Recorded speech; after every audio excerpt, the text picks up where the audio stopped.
Hello, welcome to our channel. Welcome to Akhanda movie review. చూశాను, movie చూశాను. And ఇంత లేట్గా రివ్యూ ఎందుకు ఇస్తున్నాను అంటే, ఎవరెవరు ప్లస్గా వేస్తారు, ఎవరెవరు మైనస్గా వేస్తారు అన్నీ తెలుసుకొని మాట్లాడి చూసి 2 times చూశాను. నేను ఆల్రెడీ రివ్యూ కూడా పెట్టేశాను. And this is the second review అనుకోండి, ప్లస్ రివ్యూ అనుకోండి, మైనస్ రివ్యూ అనుకోండి.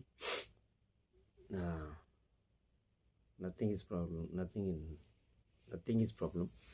అండ్ ఇంకా మూవీ రివ్యూకి వస్తే, అండ్ అఖండ మనకు పార్ట్ 1 నుంచి మొదలవుతుంది. పార్ట్ 1 ఎలా ఉంటుందో సిమిలర్ అదే స్టేట్ ఆఫ్ దాంతో కేటగిరికల్గా అదే దాంతో వెళ్ళిపోతుంది మూవీ. అండ్ ఇంకా మూవీ వచ్చేసి ద సింప్లెస్ట్ సూపర్ చింపి ఉతికారేసిందని మీ అందరికీ తెలుసు. అండ్ మీతో పాటు నేను కూడా ఇంకోసారి రివ్యూ ఇస్తే ఎలా ఉంటుందో చూద్దామని చెప్పి రివ్యూ చేయడం జరుగుతుంది. అండ్ ఇంకా అందరికీ మూవీ స్టోరీ తెలుసు. ప్రీమియర్స్ నుంచే బ్లాక్ బస్టర్ హిట్ టాక్ వచ్చింది. కొన్ని డాగ్స్ ఉన్నాయి, నెగిటివ్ రివ్యూ చేయడానికి మాత్రమే పుట్టాయి. అందులో రేపటి నుంచి ఎక్స్పోజ్ చేస్తారు వాళ్ళని. రేపటి నుంచి ఎక్స్పోజ్ చేస్తే చాలా బాగుంటుంది.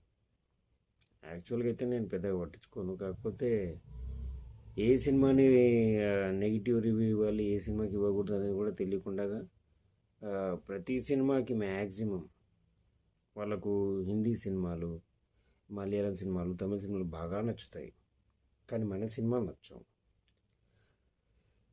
తింటే గ్యారెలు తినాలి, చూస్తే బాలయ్య బోయపాటి మూవీనే చూడాలి, అందులో డౌటే లేదు. అండ్ ఇంకా ఫస్ట్ డే ప్రీమియర్స్ కలెక్షన్స్ కలిపి దాదాపు గ్రాస్ వచ్చేసి మనకు 80 to 90 crores గ్రాస్ అయితే కంపల్సరీ రాసి పెట్టుకోండి. 80 to 90, రేపు న్యూస్ వస్తుంది కదా, compulsory 80 to 90. Movie was simply super. First హాఫ్లో కొంచెం డ్రాగ్ ఉంది అంటారు, ఆ డ్రాగ్ కూడా ఏం లేదు. కథ డెవలప్ అవ్వాలి కదా, కథ డెవలప్ అవ్వకుండా మీకు ఎలా డ్రాగ్ అంటారు, నాకు అర్థం కావట్లేదు. సినిమా అసలు ఫస్ట్ హాఫ్లో అఖండ, రుద్ర, సికిందర్ ఘోర వచ్చిన తర్వాత సెకండ్ హాఫ్ ఎప్పుడు అయిపోతుందో కూడా తెలియదు, అంత స్పీడ్గా అయిపోతుంది మూవీని ఎలా నెగిటివ్ చేయాలనుకుంటారు బ్రో మీరు, నాకు అర్థం కాదు. And movie was simply super. ఫ్యామిలీతో కలిసి చూడొచ్చు. Thank you. ఈ ఛానల్లో నేను ఫస్ట్ టైం చూస్తున్నాను. Please like, share and subscribe. Thank you very much.